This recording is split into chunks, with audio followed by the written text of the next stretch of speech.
Welcome to Losing a Child, Always Andy's Mom. On this podcast, we journey through the devastating experience of the death of a child.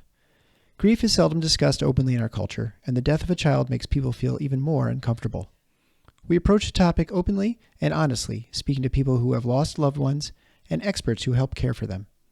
Whether you are a parent experiencing loss or someone who wants to support another going through this tragedy, this podcast strives to offer hope and help.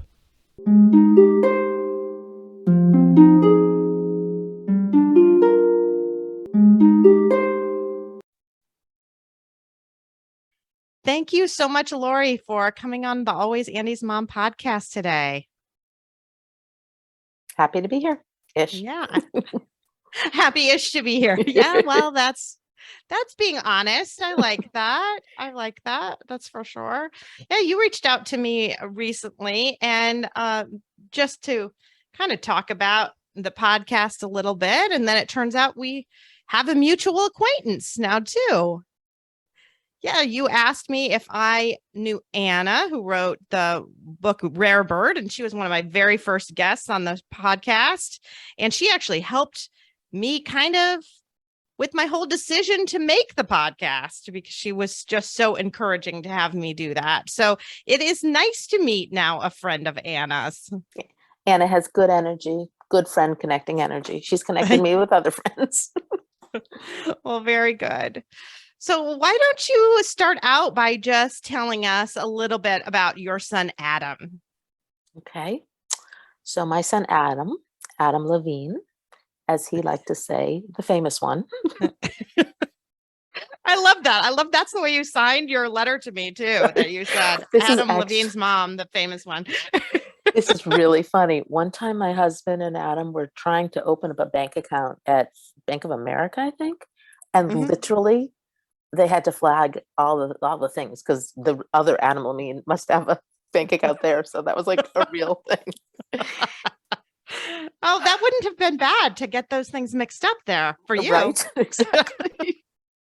So my Adam Levine was one of the funniest, craziest, wackiest people I've ever met. I won't share, but he was one of the also most inappropriate people I've ever met, but inappropriate in a way where he could get away with it, like crude and social, politically incorrect, all within humor. And so he really cracked everybody up. And it was okay because his heart was as warm and open as could be. So it was always clear that the terrible things he was saying was for the humor. He really blossomed, I think, in college. High school was not as easy. And he blossomed at summer camp. All my kids went to Jewish summer day camp and summer sleepaway camp. And that was the place where he blossomed. So he blossomed at camp and he blossomed at college. And that made me very happy. Our area was hard to be. He was gay, and it was early enough that it wasn't so cool. And it's so funny because like when I'm, all the LGBTQ stuff going on now and all the kids, and it's so much more accepting, and it just like, I always get really sad. Like he was born a little too early. And how many kids do you have? I have 3, and Adam was the oldest. Okay. So, it's a little too conservative here in Northern Virginia for some of what he needed and I needed. So anyhow, he went to University of Miami where he just literally, he took the place by storm. He was just, again, that obnoxious, he was loud. He was really, really, loud, like my ears would hurt. You knew he was here. And he just took it by storm. I've never seen anybody just thrive so much when they got to college. He was like, we have a banner, Adam Levine for, freshman senator. So he was on student government from the beginning. And just like he had all that energy here in high school, but wasn't accepted. So he just totally poured it out in college. Yeah. And he That's was awesome. like, orientation, and he just did all the things. And so for the 21 years he made really good use of like the last 4 or 5. Very good. Very good. So what did he study in college? Oh, that's a good question. Yeah. What didn't he study? He started pre-med, and then he got really, really interested in special education. Okay. And he loved special education. And he did the student teaching, and he was so compassionate. He's like, Mom, God, I thought our schools were bad, but oh my God, the schools in Dade County, Yeah. Florida. So he really could appreciate it. He had a new appreciation for, what he learned. And Fairfax County schools where we live are very good, but he was also the biggest complainer you would find. Anyhow, but then he realized that the salaries in special education could not support the way he wanted to live his life. Okay. So then he revamped. He talked about pre-dental, and honest to God, I think he started deciding he was going to be pre-law, but he was afraid to tell us because his father's a lawyer and sometimes maybe disgruntled. So Adam was like, how can I tell Dad that that's what I want to do? And then his story ended. But I have a fantasy. My fantasy is that he would have become a lawyer and work in policy for special education. There you go. So I think it's funny how you can try to create a little narrative as to what might have happened. Yeah. I find myself doing that as well. Yeah. So this week would have been the week that he would have been going off to college, likely. And so I have in my mind that he would be going off to Michigan State with his best friend Yoni. And his best friend Yoni actually sent me an text on the anniversary of his death saying, I'm getting ready to go to college and I feel like Andy should be going with me. So I wasn't the only one having the same little fantastical dream. But it can kind of give you, I don't know. It's kind of can be comforting to think of what could have been. And sometimes. Yeah. Yeah. So do you want to talk now about what happened to Adam? I don't want to, but I will. Yeah. As I was saying, how wonderful he was and smart and there's another word I'm trying to think of, but I can't think of it. Accomplished. That's a word. He was also one of the stupidest kids I've ever met. And he was a risk taker, and he was stupid, and he thought he was invincible. So he went to, and I'm always forgetting the concert name, and there's probably for a reason for that. And every time I ask my daughter, she rolls her eyes and she tells me, but I forget what it is. But it's one of those music fests that happen in Miami every year. And he had gone his freshman year, and then his sophomore year he was in Australia, and then his junior year he went, and he and his friends took Molly, and he died. He had a seizure and he died. We think he took more and more because they all took it. But we think he took more. And we also think that he had done some experimenting in drugs that I would never, ever, of course, think he should be doing. But I knew he was doing some experimenting. But then he went to Australia for the second half of his sophomore year. And everybody said his friends told me afterwards, he kind of calmed down and he was sort of getting more on track. And I guess maybe he thought, well, it's this music fest again and I'm going to go have fun. And sometimes I have some peace thinking he died happy. Yeah. Well, that's true, I guess. And it's probably too that if he had a year that he wasn't, over a semester, he wasn't really doing anything. He probably didn't have as much of a tolerance as maybe he had in the past, and didn't probably realize that either. So yeah, that's exactly what went through my head. Yeah. Yeah. Sorry about the phone. It's our landline. No, that's okay. One of the very painful things, long lasting, is he died on March 19th, and his Mhm. sister's birthday is March 20th. Yeah. That's so hard. Yeah. So she has really had some very hard birthdays. She was turning 15, Mm-hmm. Yeah. and oh, the poor thing. So then she had what, 16, 17, and 18, I guess. And then she was going to college, and she was so excited. And I'm finally going to have a birthday at college Yeah. and not have to deal with all the grief. Yeah.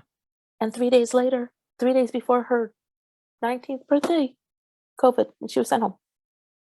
So she didn't get to have her first birthday in college. Now she has made up No. for it the next 2 years, but that is so hard. I was just talking to my own therapist about that today because Andy died on August 15th and his foster brother's birthday is August 14th. And so I'm like gearing up for the 15th and it's a really difficult day for me, but all day on the 14th, I have to try to make this day special. Right. And try to make him feel like he didn't lose his birthday just because his brother died the next day. Exactly. And so, trying to do all these special things and it's just draining. And then on top of that, so then Andy died on the 15th and his cousin, who he's super close with. So there's Peter and Andy, and then their cousin Nathan. So Peter and Andy are my two boys. They're 2 years apart. Their cousin Nathan is right smack in the middle. Well, his cousin's birthday was the next morning on the 16th. Oh my gosh. And right. So it was terrible. It was terrible, actually, that he had that birthday. Let's see, what would he have been? Probably turning 13 or 13. And so I don't even know. I've never asked. We told them in the night that Andy had died. He died around 7. I think we maybe called them around 10. I don't know if they got their kids up and told them that night or if that was the way he woke up, to your cousin died overnight. Happy birthday. Right. But it adds a lot of complexity when you have these days right there that are supposed to be celebratory days. And then you have this day of mourning in the midst of it all. So this is funny. Last year, I think it was, my daughter was taking chemistry in college, and her teacher, they would have their exams on Friday nights. Mm-hmm. And that was the 19th, and her birthday was the 20th. And she's like, I'm going to use the dead brother card. I said, go for it. You should. She said, I need to take it in the morning, this test. I can't be studying all day in sadness. So she was able to, she got the dead brother card. We have very Black humor. Yeah. So then she's getting ready for her birthday. I'm like, oh, well, that was convenient. You can get ready for your birthday on the grieving day, but not take the test. So I say work it. We've suffered enough. We work it as much as we can. That's it exactly, right? I mean, absolutely. 100%. Mm-hmm. And Adam would be the first to, be on board. I'm sure. Like, take the test early, then celebrate. Don't think about this. Right. Exactly. Yeah. So, talk about that time then right after a little bit about your kind of initial grieving process. So bizarre. I was so numb. I didn't cry at the funeral. I didn't cry at the funeral. Everybody thought I was worried about me. I was making really sick jokes. Our rabbi came over and we're making jokes, and everybody was like, whatever. And, and then it hit. Honestly, it's funny. Like the second year was so much worse than the first year. Yeah. And all of the big events, I was like prepped for. I was prepped and I had my guard. And so the anticipation was worst. The Jewish holidays and birthdays and anniversaries and all that stuff. I was just, and Thanksgiving, I was prepped for. And then the second year, I wasn't as prepped, and it was awful. all of the anniversaries were worse, the big days. So that is something that, I'm very careful what I tell people, because I don't want to, newer people, bereaved parent, I don't want to plant ideas in their head. They're going to do it their way. But that's Right. how it was for me. And Sari, my daughter, who, let's see, she was in 9th grade when he died. And then in 10th grade, she got sick. And she was sick for months and months and months and months and months. And every single Wow. doctor said, "Oh, you're grieving." And she's like, "No, actually, I'm not." She's like, "Yeah, I'm sad, but there's something wrong with my body." And so she was it ended up being endometriosis and gastroparesis. So she Mm. suffers, but Yeah. we didn't know. And so she was throwing up and she was sick and she didn't feel good and she missed school. And so it was sort of like a distraction. Yeah. My Yeah. energy went to that. And then her senior year in the spring is when we got the diagnoses, and then she had surgery and she was doing better and she went to college. And that was empty nest. Yeah. And Then it that's felt when really empty. things, Mhm. yeah, I'm trying to remember. I think, Jeremy, my son, he was a senior. Yeah, he was a senior in college and Sarah was a freshman in college. So suddenly we had empty nest, and that hit me really hard. That hasn't gone away.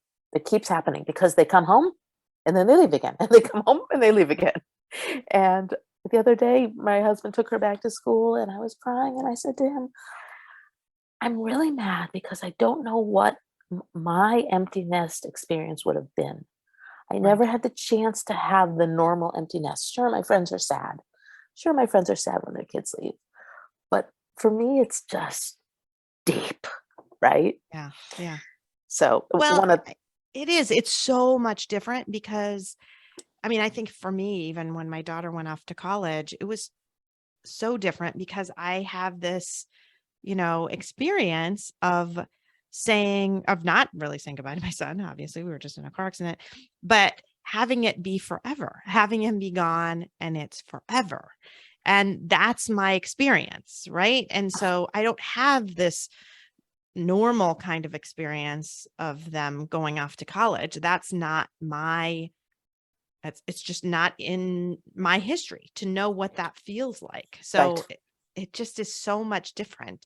And then I yeah, have a hard time sometimes empathizing or whatever with friends who talk about their kids going away to school. Cause like, well, yeah, but I mean, you are going to see them again too. It doesn't have that permanence. It's just weird. You just don't know. yeah. Yeah. Mm-hmm. Yeah, It's hard. the mind games. Mm-hmm. Um, One other thing I just wanted to add into the whole. So we never had a pet. Never had a pet. Yeah. Sort of wanted a dog, but didn't want to deal with a dog. Didn't want the expense of a dog. 4 weeks to the day after Adam died, we got a dog. So I say that because she's my empty nest. Yeah. It's me and the dog, and her name is Francine Levine. And she's a pain in the neck, but all of our family sort of took all of that love and put it on the dog, which, by the way, Adam would have hated. Number one, Yeah. nobody should Yeah. have more attention than him. And number two, he didn't like dogs. So it's very fun because to mess with his spirits and piss him off. I want to piss him off. Well, that being said, my son Andy always wanted a dog. He always wanted a dog. He was begging for a dog. He wanted a dog. My husband hates dogs.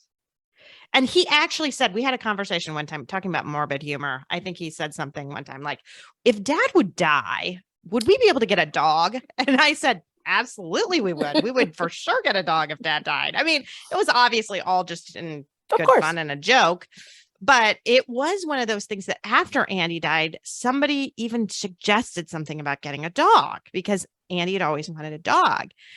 And I said, yeah, if we were to get a dog now, Andy would talk to God up in heaven and strike lightning down on us and kill us because he'd be so mad because he wanted a dog his entire life. Right. And now suddenly he's dead and we get a dog. I mean, Exactly. that would have totally ticked him off. So we still have not gotten We're not gonna talk. And all these, friends, they all had these pandemic puppies, they all got puppies in the pandemic, like not for us, because I know that I just couldn't do it to him for sure. Right. Oh, that's so funny. Yeah. So it's me and the dog. Kids came home for COVID. It was wonderful. It was great. Then they left again. Dog. Yeah. They're home for the summer. They leave. Dog. So your history is in therapy, right? You're a therapist. Yes, I'm a therapist. Yeah, I work. Yeah. And how long have you been a therapist? Forever. Yeah. So you were a therapist 30 years. long before any of this ever happened. Oh yeah, absolutely. Yeah. And my primary group is teenagers. Oh, really? Yeah. Oh, yeah. Teens and adult, teens and women is mostly, but yeah, I've been working with teenagers forever. So, yeah. Well, and you said interestingly, long before Adam died, you told me that you had sort of an interest, almost fascination with bereaved parents and following them on social media and things like that. Reading their stories, always reading their stories. I think because it was like I couldn't imagine how they got up the next day. Yeah. It was really weird. It's just weird. I don't know if I imagined myself being one. I just had so much empathy for how they got up the next day. Yeah. Yeah. It's just so strange that you had those kind of feelings. And then, all of a sudden one day that was you. Yeah. Yes. Yeah. So that's just an interesting, I don't know, an interesting thought, I think, to think about. And how did that affect you kind of as a therapist? Were you able to do work right away again? Or it's funny. I was thinking about that before this interview. What I did, like I told you how numb I was. So he died on a Saturday, and that was spring break around here. So the kids were off. It was weird. A lot of my friends were away, which was, hard. But so it was a full week. And then they had, I think Sunday was probably Easter. I don't know. And then Monday, the kids had off again. And so I was maybe going to go back to work. Obviously during spring break, I didn't have much work. And I was maybe going to go back to work on Monday, but the kids were home. And I'm like, screw it. We're going to watch the Gilmore Girls. And that's what we did. And I went back to work on Tuesday. So 10 days after he died, I went back to work. And I remember that one, I can specifically remember sitting in an office because that's what we used to do in the olden days. Yeah. And my client was in front of me and she was talking in my head. Literally, I was saying in my head, Adam is dead. Adam is dead. And it just kept going on in my head. So I feel a little bad because maybe I wasn't present for that one client. But then I kept going to work, and it was the best thing for me that I could have done. I went to work and I left everything in my car, and I would see client after client after client after client, and I was okay. And then I got back in my car and it whooshed right back over me. But for those 6 to 8 hours, I got a break. So I think it's because I was so numb. Yeah. Yeah. Well, that's true. That's true.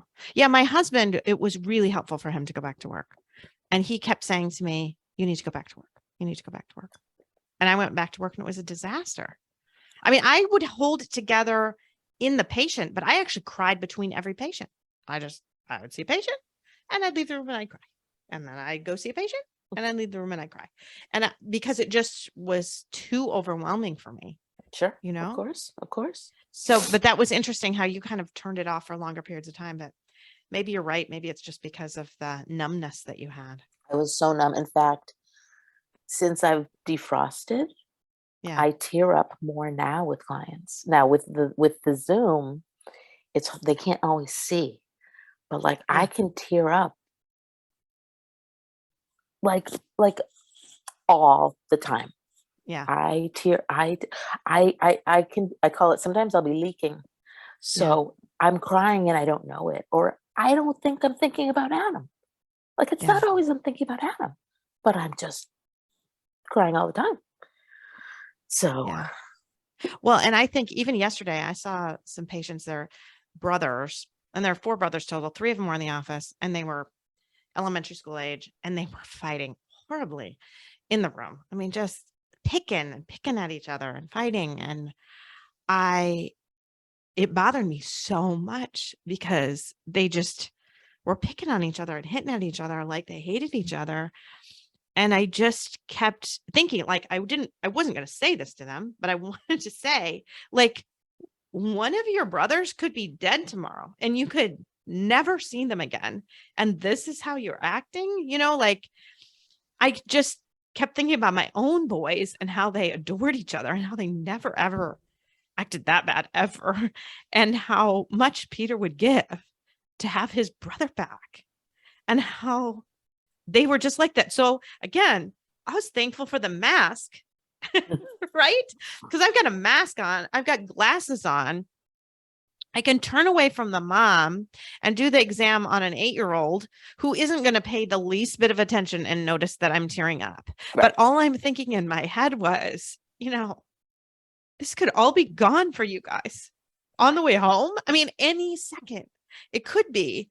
And this is how you're living it. You know what I mean? Yeah. It just was really painful to think about. And knowing that I really couldn't do anything or say anything or change anything. I mean, I tried to have a talk with them about how your brothers are going to be your best friends for life and your friends that you have now aren't. And then I just get an eye roll. Like, I don't want my brothers to be my best friends. I want my best friend to be my best friend. And because they don't understand and they obviously don't know where I'm coming from at all. And I'm not going to get that through to them, but it's just, there are painful moments still. Sure. Yep. Right.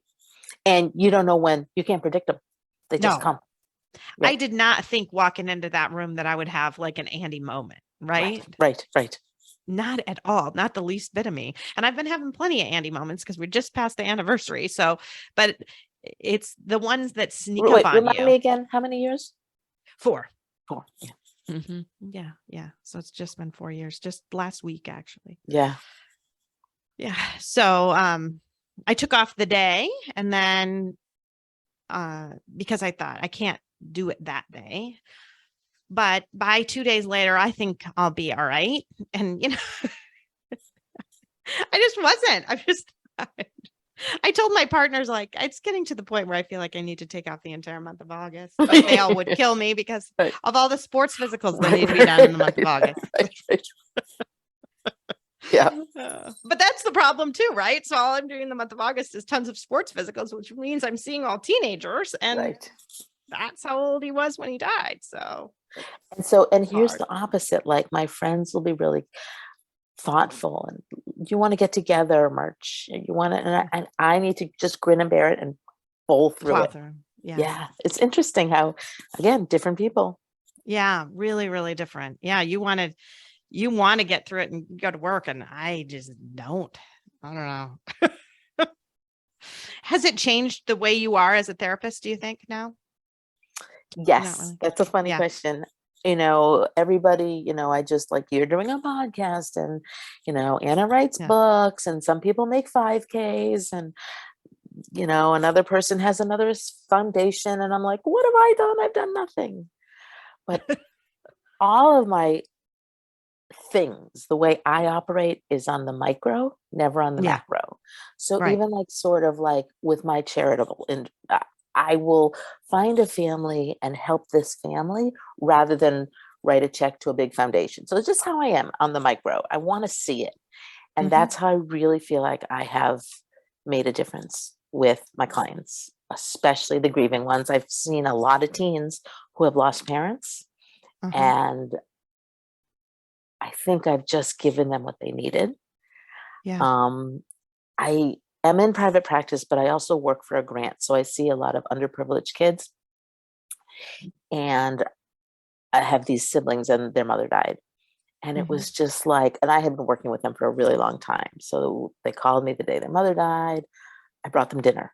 That's not what therapists do, but that's what I did. I went to the funeral, and I keep sort of, in a way, mentoring these kids because I'm not getting any money. That's not part of the grant anymore. And it was just, I kind of think, especially the boy.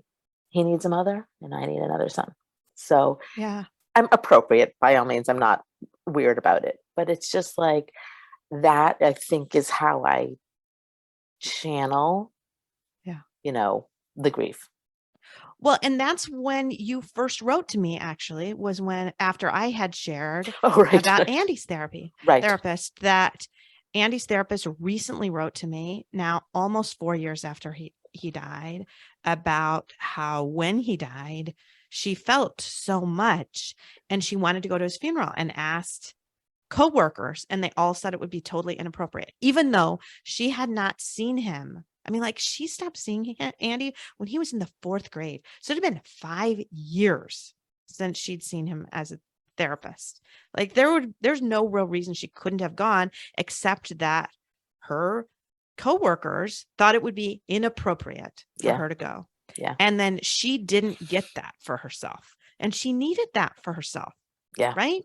Yeah. And so that's why you initially even started writing to me, was Right. about that. Mm-hmm. Right. Because as I just completed and became certified in grief and trauma therapy. Mm-hmm. And in that class, we talked about being human, being Yeah. therapists and being human. Yeah. And that's what really I've become more human in my therapy. Right. Because that's more important to me. I mean, I'm not being weird. I'm not hanging out with my clients. I'm not, Right. I brought the kids dinner because they're poor and their mother died. I'm appropriate, but I'm Right. human. And so but I will tell you this is really interesting and something I struggle with and something I even thought about, am I going to talk to you? My clients don't know that I've lost a kid. Yeah. A couple found out through the community, and I've told maybe 2, just for whatever reason. But they don't need to worry about me. Right. Right. And once they know, then they worry about me. And so that's something that stressed me out a lot more early on, because my kids were in the community where I work, but now my kids are older and I'm working with, still the kids at their high school, but my kids have been gone. So no one really knows Adam Levine where they did early on. So that's kind of weird. Well, I would say that's sort of the case with me now too. Obviously, the patients that I had before Andy died, no, they all know, right? Yeah. I ended up taking off a year leave of absence. I mean, a letter went out to all my patients that my son died, like everybody knew. But the newer ones that I have now, in general, don't. Unless I do have a few who have actually picked me because I have. Yeah. Right. I have one who's lost her first son to SIDS. And so when she got pregnant again, she picked me. And I told my office manager, every single family that we get in the office who has had a child die probably should see me as opposed to seeing one of my partners, because I had seen kids before Andy died who had lost a child. And now afterwards, I do it so much better. Yeah. That I am not afraid to bring them up when it's November and it's the birthday month or whatever. I will say something about their child who has died. All of that stuff that I never would have touched with a 10-foot pole. Right. I know now actually brings them comfort. And so I do it differently. Yeah. And in general, I would say I have a lot more humanity now, like you say, right? So I have people that, just decide to have me as their doctor because I probably do have a little bit more of that than some other people do. But it's just because of what I experienced, right? It just changes you. Mm-hmm. Yeah. Mm-hmm. But for the most part, if you ask, I would say probably 90+% of the patients that I've gotten since I went back to work 3 years ago, they have no clue that I had a child die. And how is that for you? Good or bad? It's better. It's better actually, because so what it used to be beforehand, when you're a pediatrician and you tell silly anecdotes about your own children in ways to kind of sometimes make them feel better. Right. So Right. like yesterday, I had a patient, the mom cannot get the child to breastfeed on the right side for the life of them. The kid will only breastfeed on the left. Sometimes in the day we'll do the right, but anyway, it's funny. And I said, oh, my middle son was like that. I had to contort my body to make him think that I had two left breasts. Okay. Everyone laughs. It makes her feel a little better. We, talk about how we can get through that. If I would have said that same story and they know that actually that is my child who died, they would feel so uncomfortable. Right. But they all assume that he's grown up now and however old and whatever, right? They have no idea that he died. And the only reason I can say that story is because they don't know. Because if they know, then they get all weird because now we're laughing at someone who's dead and that feels weird to them. Yeah. So anyway, it's much more freeing actually that they don't than know, it was the beginning, because the beginning everyone knew. And so then I took to never, ever telling any sort of little personal anecdotes. And obviously my personal anecdotes are usually 5 to 10 seconds, right? I mean, we talk about just silly little things just to make them feel a little bit better or to give them a little bit of comfort. But I couldn't do that for a while. Yeah. Right. And that's only starting to come back now, only because I'm getting more and more patients who don't know my history. Yeah. Yeah. And I had one grandmother. I was working with her granddaughter and the mom died.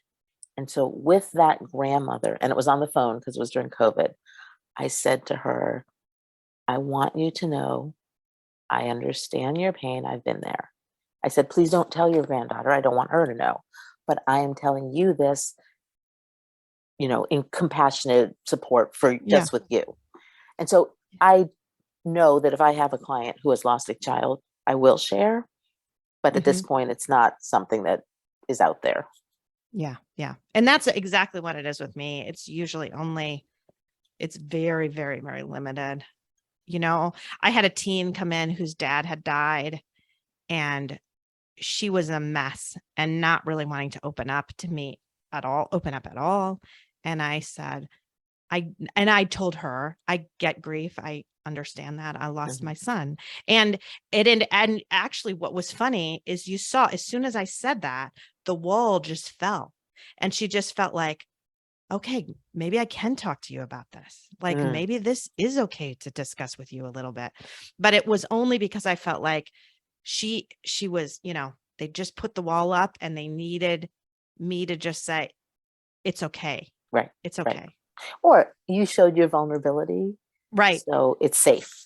Right. So this is a safe place to be able to do that. And it was nice. It was, again, not something that I normally do. And I see a lot of teens with anxiety and like none of them know that I had a teenager who died. But in this instance, it felt like that was the better way to go, because then she could understand like, yeah, I do know grief and have parented grieving teenagers and we know what this is like.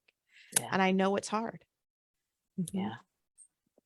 And just knowing that other people forget. Yeah. On that same note a little bit, I have lots of parents ask me about parenting their teens who are bereaved and kind of how to do that. So now putting that hat on a little bit as a therapist who you said have dealt with lots of teens who are grieving. Right. How can surviving parents do that? Because I do get that question a lot. Well, the first thing I was going to say is you always talk about it. You don't sweep it under the rug, like they always say his name, tell the stories. Andy did this, Adam did that. Adam was a pain in the neck. Andy was so funny, but the other thing, as I was thinking that, I was thinking, some of the teens don't want to talk to their parents for two reasons. One, they don't want to worry their parents, right? They want to protect their parents. And the other is most teens don't want to talk to their parents anyways. Yeah.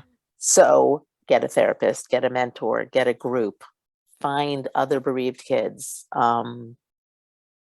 those are always, always, always, always keep trying, but understand that it's hard for the kids. Yeah. And it is really hard. And some kids, like the therapist, some kids like the group. I mean, I think even back to my own kids, my daughter, we had a therapist. She didn't like her. She didn't want to go. That was a huge turnoff.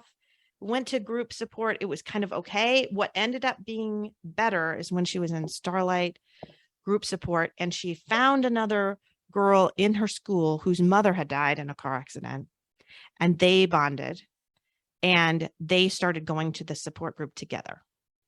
That worked. Right. And what's funny, you too, talking about that Black humor, because they had really terrible Black humor in the high school about it too, about, the dead brother, the dead mom kind of thing they would talk about. And it made other people feel uncomfortable, but they were a really good support for each other. Yeah. And then I had my son who went to his therapist. We tried to get him to go to the Starlight therapy too for the middle school group, and he just hated it, didn't like it, didn't want to go. So he didn't. I mean, we had it on nights that he had soccer practice, so he just went to soccer practice. His therapist, I remember him saying to me, I think he's doing pretty good. I don't really know if he needs to come. And I said, Peter, your therapist is not sure you really need to come. And he goes, I need to come. I need to keep going. And so we kept going much longer than the therapist thought he needed it. But it was so different, right? Yeah. So my daughter turned off to the therapist, only could do like peer support. That's what helped. And then neither one of them really talked to me much at all. Right. Not at all. And then even my son's therapist didn't think he was doing a darn thing for him, but apparently he was, I think that I'm showing up every other week and there's somebody there. And in case things are bad, I've got this kind of, and a lot of times I'll tell like teens, either as clients or recently actually a friend's daughter, I'm like, sometimes you just need an adult that's not your parent to talk to. And that's okay. Yeah. That's totally okay. Because again, the kids, they know their parents are grieving. They don't want to add more to their parents. And what I tell them is like, that's their job and they can do it. There's more in them than you realize. And you've got to trust them that they can be there for you. Yeah. That's a great point. I like to think about that a little bit and even talk about that a little bit more, because I wonder if that would be something that we should even do as parents, even to say that to our kids sometimes, like, it's okay to talk to me. Yeah. I know we are both hurting. I am hurting, but I can handle more than you think I can. Right. To say, I handled Andy's death. That was hard. If I can handle that and get up every morning to that, I can handle this. I can handle this. Yeah. So I don't know, maybe that's something that we can all try to do a little bit too. Yeah, I mean, because I forget who it was, but it was a teen who didn't want to worry their parent. And I forget what it was. And I said, you're worrying your parent more by them not knowing. Because by not knowing, they create in their minds what's the worst. Yeah. If you share with them what you're hurting about, they can handle it, and then they'll calm down because they're imagining it's much worse than it is. Yeah. And I've certainly been going through that recently with my daughter. There's been a lot of mental health kind of issues, and they just don't want to open up, right? They're just not wanting to open up. And I have created very scary narratives in my own head that are worse than the reality, I'm sure. Yeah. Right. And that's just what ends up happening, is then you make it worse in your head. Yeah. It's really, really difficult. I have a supervision group. So they're colleagues and they're all dropping kids off at college. We're all just in it. Right. And I just texted them literally today. And I said, mothers are the strongest human beings on this planet. So we got this and we have each other. And that is just who the mothers are. Yeah. It's just so hard. Yeah. And you're not feeling very strong, right? I do hate that. I had people tell me all the time, "Oh, you're so strong. You're so strong." I'm like, I don't feel strong. I feel extremely weak. But if you look from the outside, it is important to think, you know what? Maybe I'm not so weak. Maybe I'm not. I have been able to go through all this, and certainly with a lot of work and with a lot of help, but still I'm getting up every day. Right. I'm You doing know, it. and maybe somebody who's listening will hear this, and I, I think about the parents that get stuck, Yeah. right? The parents that get stuck and that can't keep going forward. And Mhm. as messy as it's been for me, as many tears as I've cried, I forget. I'm like, oh, wait, I went to work today. I hung out with Yeah. my friends this weekend. My husband and I traveled this summer. Like, I'm still doing things. Yeah. And Adam died. Yeah. And so, if anybody else, if that can help anybody else, you know, To know that you can. right. Mhm. And one other thing, this was my biggest takeaway from the grief class that I just completed. Yeah.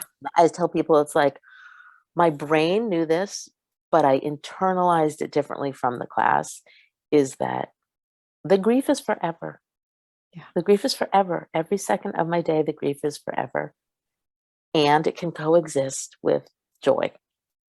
And so it comes along with me, and I can still laugh and have fun. And then there'll be days that'll suck, but they Mhm. coexist. Mhm. And that was helpful, really helpful for me. Mhm. That is a helpful thing to always remember, is that you can have joy. And I mean, you can experience more than one feeling at the same time. And honestly, in grief, a lot of times you're experiencing about 8, right? All at the same time. Yeah. Once you get past the numbness stage where you feel like Right. you're experiencing nothing. Right. How long do you feel like you stayed in that kind of numb place? Was it a slow change out of it or more abrupt? I think it was gradual. Mm-hmm. And again, it was different because I started to defrost, as I Yeah. call it, over the months. But like I said, and maybe it was a year because maybe it was related to all the anniversaries where I Mm-hmm. had the armor still. And Right. then year 2, I melted Yeah. and didn't expect it. So, Well, it's funny. I was just talking with another grief therapist who was just on a little bit ago, and we were talking about this new diagnosis of prolonged grief disorder. oh, And right. And about how what you're describing now is exactly what we had talked about before, is that you were numb for that first year and you had this armor on for the first year. And so when you really think about grieving, you honestly probably weren't grieving for the first year. right. Right? You Right. were just numb and you were just trying to get through. I'm just plowing through. I'm just getting up every day. But you weren't letting yourself feel to let yourself grieve, because grieving is a process and it's going through emotions. And if you're not able to feel them, then you're not able to really even start yet. So that whole prolonged grief disorder is so ridiculous, Right. and that you're supposed to be done before oftentimes you can even start. Right. And the big thing that all the grief therapists are saying is grief is not a disorder. Everybody grieves. Right. I'm trying to look for this book that I wanted to tell you about. I'm sure The Grieving Brain. Mm-hmm. I was reading part of it when you were just talking. It was about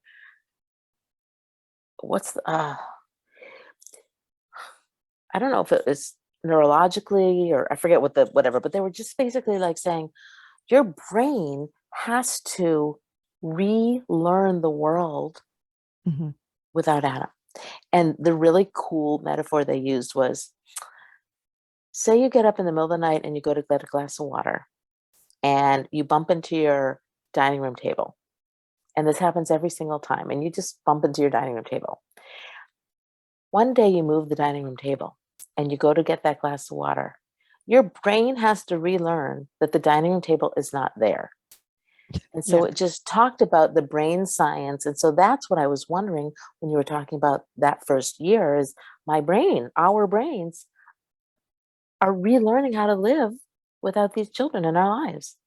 Mm-hmm. And Mm-hmm. it's awful. Yeah. And when you think about it that way too, I love, there's a beautiful analogy about thinking about your brain as a huge filing cabinet, and you open up these folders, you have an experience and you put it in a folder. And oftentimes now you had to open the folder and there are pieces of Adam or pieces of Andy in the folder. And that's why like this little thing that shouldn't have gotten you that upset can now open the floodgates because, oh, it had to go in that folder. And that means I had to go there for a second and think about it for a minute. Right. I mean, it was like me with those arguing brothers. Like it got to me so badly. I mean, it shouldn't have really on a superficial level. No one would have guessed that would have bothered me. I wouldn't have even guessed that was going to bother me, but yet it did. Mm-hmm. Yeah. Because I was just going into the brother file. And when I go into the brother file, then I think about my kids and I think about how my kids were with their brother and how they no longer have that relationship with their brother and how sad that is when I wouldn't have thought that going into that folder would have been exactly that trying. Mm-hmm. Right. Because the grief it's a tricky little son of a gun. Yeah. Yeah. So how long was this class that you ended up taking? It was 6 months. Each month we met for 2 full days. Oh, wow. So technically, I guess 12 classes. It was really good. It was really very interactive. So there was didactic, but lots of discussion. And then there was a multiple choice test, which I was like, I haven't had to do that in a long time. And then there was an essay I was fine with. But yeah, but it was really powerful for me. Mm-hmm. So did the people that you were taking the class with, was this a remote thing or was this in person? It happened to be remote. We met once. The last day we met once. So it was in the DC area. It was through what's called the Went Center, which is a grieving for grief and loss. It's a therapy center for grief and loss. So all of the people were therapists. Some of them had significant losses and some were just grief therapists. Okay. I was wondering about that, about how many people might have had significant loss who were there as well. Yeah, I mean, a lot of them, like they had worked in hospice and then their primary population is grieving people. And the Went Center, like the teachers, it's all grieving people. Yeah. So. Well, you think about how therapists, all come from a variety of backgrounds. And so you're good at different things. And there are a lot of therapists that are really not good at grief in general, right? Because I don't know how much you're really taught about helping grieving people in your training. Exactly. No. Are you taught much? No. Well, my training was so long ago, who knows what. But certainly you don't recollect it, right? No. Mm-hmm. I mean, that's just like kind of with medical school, you like do this thing on how to give bad news. I remember one little small group thing we did, and we all had to like practice giving bad news. And then, the next thing you know, you're a medical student and you watch someone give someone bad news and they may or may not be any good at it at all. Right. And then it's you. I mean, you don't really know what the heck you're doing. You had some little vignette way back the first year of medical school, and you said, certainly I'm going to learn a lot more than this. And people are going to teach me a lot more about being with people who are dying or people who are grieving or all of this stuff. But it turns out what do the majority of doctors do? Like find the social worker, leave the room, time to call social work. My job is done here. I'm out of here. So it doesn't really get much training for that. Right. Mm-hmm. Well, the good news is we're all getting good training now. So yes, right. And hopefully they're doing that even in the original schooling too, a little bit more too. Yeah. I don't know. Coincidentally, I just started another class on adoption, and that's really my true passion. And that is key because that is not taught much in school either. Clinical work for adopted teens.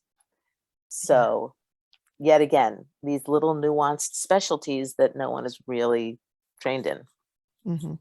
Well, and I would say those two are going to go together quite absolutely. Well, because all those teens who are getting adopted, they may not be grieving a death loss, but they're certainly grieving loss. A absolutely. Loss, absolutely. Sure. Yeah. For sure. Yeah. Well, is there anything else you feel like you wanted to try to share with us today about either your personal journey or more professionally? Like I some think take home kind of we've message? covered a lot. We've Yeah. covered a lot. Yeah. It's like it's something you never ever ever wanted to deal with, but once you're in it, you find the really good people, Yeah. right? You don't want to I don't want to be friends with you or Anna, Yeah. but since I have to be, at least there's good people that I'm To be there finding. with you. Yeah. Yeah. And it is so comforting to have those people to walk through the journey with, because otherwise it can be really, really lonely. Yeah. Because your friends they don't know, They don't right? know. But And they if I don't want to know. no, Unfortunately, they no, don't want to know. And they right, don't want to get too deep in the darkness with you right.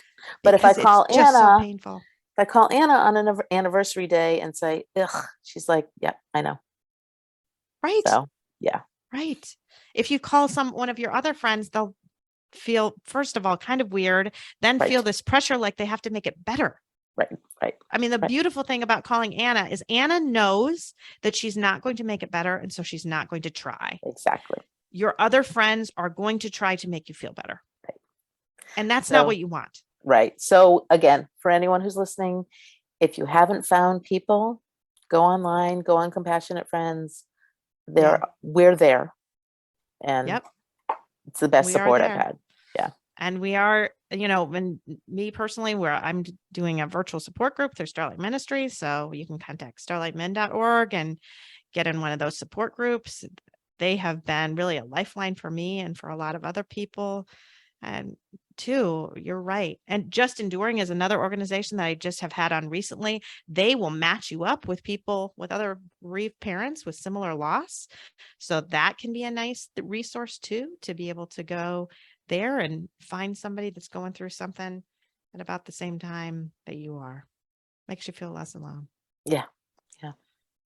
Well, thank you so much, Laurie, for sharing with us the famous Adam Levine. The real one. The real one, Right. not this fake one that you see on TV on The Voice. Exactly. So thank you so much for sharing with us and for sharing your wisdom. Thank you.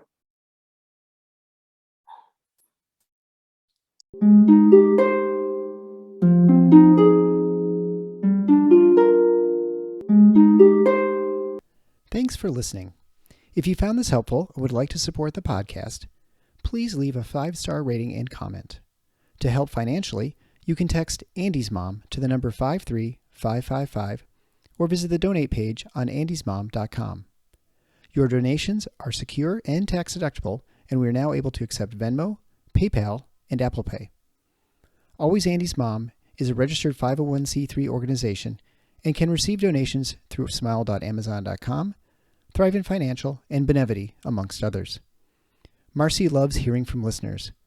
Please feel free to reach out to her via email at marcy@andysmom.com. Also, be sure to sign up for the email list to receive weekly updates as well as pictures of all of Marcy's guests and their children. Together, let's work to inspire hope, one day at a time.